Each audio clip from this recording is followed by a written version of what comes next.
सभी दोस्तों का स्वागत है। कक्षा 11 का इतिहास का सेट नंबर 2 देख रहे हैं। इससे पहले मैंने सेट नंबर 1 आपको सॉल्व करके बता दिया है। अगर आप चैनल पे बने हुए हैं तो आपने पेपर देख लिया होगा। इसके अलावा मैं आपको एक सूचना देना चाहूँगा कि आप जो है सितंबर से लेकर अभी तक हमारे साथ जुड़े हुए हैं और जितने मैंने पेपर डाले हैं, अगर उस पेपर्स को आपने देख लिया है, उसके एमसीक्यू को तैयार कर लिया है, तो आपके 90+ नंबर आसानी से आ जाएंगे। तो आपको ध्यान रखना है कि जितने पेपर्स मैंने डाले हैं उन सभी पेपर्स को पढ़ना पड़ेगा। ऐसा नहीं है कि केवल मॉडल पेपर से आपका काम चल जाए। तो चलिए पहले क्वेश्चन से स्टार्ट करते हैं। पहला क्वेश्चन यहाँ पे है, मेसोपोटामिया का शाब्दिक अर्थ क्या होता है? तो दो नदियों के बीच की भूमि, ये ऑप्शन इसमें करेक्ट हो जाएगा। सेकंड क्वेश्चन है, असीरिया की सभ्यता की राजधानी कहाँ थी? तो वो थी बेबीलोन। ठीक है, ये ऑप्शन इसमें करेक्ट करना है। सुमेर शब्द का सार्थिक अर्थ, शाब्दिक अर्थ जो बताना है, सुमेर शब्द जो है आपका, इसका मतलब होता है ईंटों से बने शहर। ठीक है, ये ऑप्शन इसमें करेक्ट करना है। इसके बाद में आता है 4 नंबर क्वेश्चन। 4 नंबर क्वेश्चन है, मेसोपोटामिया की सभ्यता में जो पट्टिकाएं पाई गई हैं उनमें किन जानवरों का चित्रण की प्रधानता है सबसे ज़्यादा?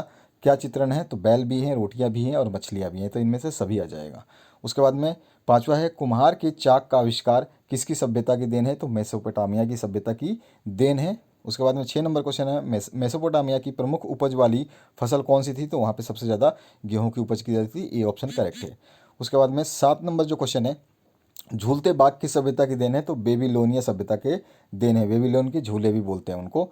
8 नंबर क्वेश्चन है, बेबीलोन में झूलते बाग का निर्माण किस शासक द्वारा किया गया था?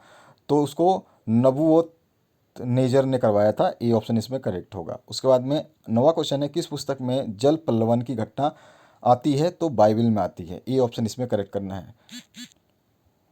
उसके बाद में आते हैं, मिस्र की सभ्यता का विकास किस नदी के किनारे हुआ? तो नील नदी के किनारे हुआ। ये ऑप्शन करेक्ट करना है। उसके बाद में है 11वां क्वेश्चन। इसमें पूछा गया आपसे, रोमन साम्राज्य में नाइट किसे कहा जाता था? तो अश्वरोहियों को कहा जाता था। ठीक है, सी ऑप्शन करेक्ट करना है। उसके बाद में, जब रोम जल रहा था तो रोम का कौन सा शासक बांसुरी बजा रहा था? तो नीरो था वो। सी ऑप्शन करेक्ट करना है आपको। इसके बाद में 13 नंबर जो क्वेश्चन है, इसमें पूछा गया है, पेपीरस कहाँ पाया जाता था? तो नील नदी के किनारे पाया जाता था। ये ऑप्शन करेक्ट हो जाएगा। रोम का इतिहास किसने लिखा था? तो टाइटस लीवी ने लिखा था। ये ऑप्शन करेक्ट हो जाएगा। जुलाई माह का नाम किसके नाम पर पड़ा? तो ये जूलियस सीजर के नाम पे पड़ा। ठीक है, इसके बाद आते हैं नेक्स्ट क्वेश्चन की तरफ। 16वां क्वेश्चन है, रोमन साम्राज्य के राजनीतिक इतिहास के 3 प्रमुख खिलाड़ी जो है कौन से थे? तो यहाँ पे नाम दिए थे, 3 पूछे ही हैं, तो सभी के सभी आ जाएंगे, पहला, दूसरा और तीसरा। तो यहाँ पे आ जाएगा उपरोक्त सभी। उसके बाद में दिनारियस का क्या था? तो ये आपको बताना है, दिनारियस जो था वो चांदी का सिक्का था। बी ऑप्शन इसमें करेक्ट हो जाएगा। उसके बाद आते हैं नेक्स्ट क्वेश्चन की तरफ। निम्नलिखित में से किसे रोमन साम्राज्य का हृदय कहा जाता है? तो भूमध्य सागर को कहा जाता है। सी ऑप्शन इसमें करेक्ट होगा। स्पेन खालिस्तान के व्यापार के लिए प्रसिद्ध था, तो जैतून का तेल के लिए प्रसिद्ध था वो। उसके बाद में पेपाइरस या पेपिरस क्या था? तो वो एक पौधा था। ठीक है, बी ऑप्शन करेक्ट करना है आपको। उसके बाद में हजरत मोहम्मद का जन्म कब हुआ था? तो 570 ईस्वी में बोला जाता है। बी ऑप्शन करेक्ट करना है। उसके बाद में पैगंबर मोहम्मद साहब का वास्तविक नाम जो है हसन था। बी ऑप्शन करेक्ट करना है। इसके बाद में जिम्मी किसे कहा गया है? तो ईसाइयों और यहूदियों को कहा गया है जिम्मी। सी ऑप्शन करेक्ट करना है आपको। इसके बाद में 24 नंबर क्वेश्चन है, इसमें पूछा गया है, हिजरी संवत का आरंभ कब से होता है? तो 622 ईस्वी से होता है। ये ऑप्शन करेक्ट करना है।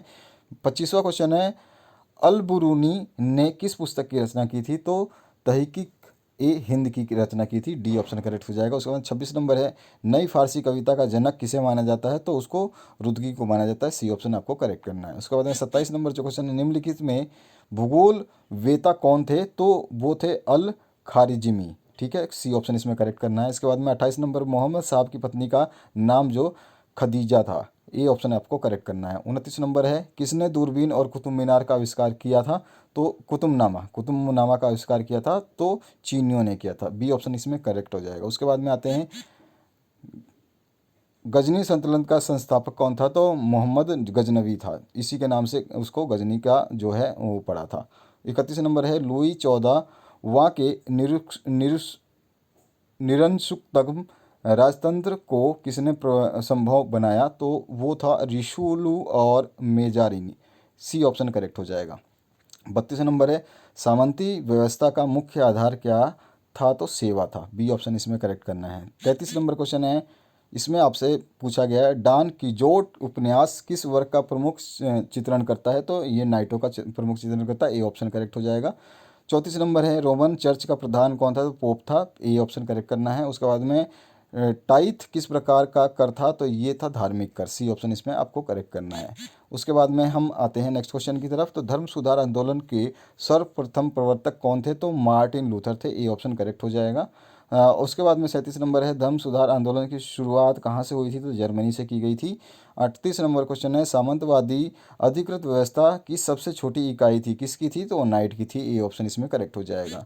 इसके बाद में 39 नंबर क्वेश्चन है गुलाबों की हड़ाइयाँ कहाँ हुई, तो यहाँ पर जो हुई थी ये इंग्लिश में हुई थी, यहाँ पे ये लड़ाइयाँ, सॉरी हड़ाइयाँ बोल दिया, लड़ाइयाँ, गुलाबों की लड़ाइयाँ कहाँ हुई थी, तो इंग्लैंड में हुई थी, ठीक है, बी ऑप्शन इसमें करेक्ट करना है। और 40 नंबर है डिवाइन कॉमेडी के लेखक कौन है, तो इसके लेखक का नाम जो है ये मिटा हुआ है, ए ऑप्शन करेक्ट होगा इसमें, दांते इलिगियरी, ठीक है, ये नाम पूरा है, ये ऑप्शन आएगा, ठीक है।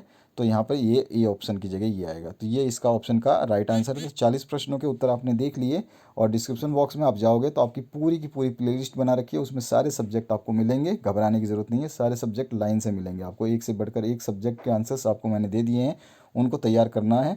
साथ ही साथ सितंबर अक्टूबर के जो मैंने पेपर कराए थे उनको भी तैयार करना है, और जो पेपर करा रहा हूँ उनको भी तैयार करना है। 90+ स्कोर आपकी गारंटी है, केवल इस चैनल से मिल जाएंगे। तो आशा करता हूँ इस वीडियो से आप लोगों को हेल्प मिलेगी। चैनल को लाइक शेयर सब्सक्राइब कर लें और बेल का आइकन दबा दें, ताकि आने वाले समय में जो भी मैं वीडियो डालूँ उसकी नोटिफिकेशंस आप तक पहुँचती रहे। Thank you very much, have a good day.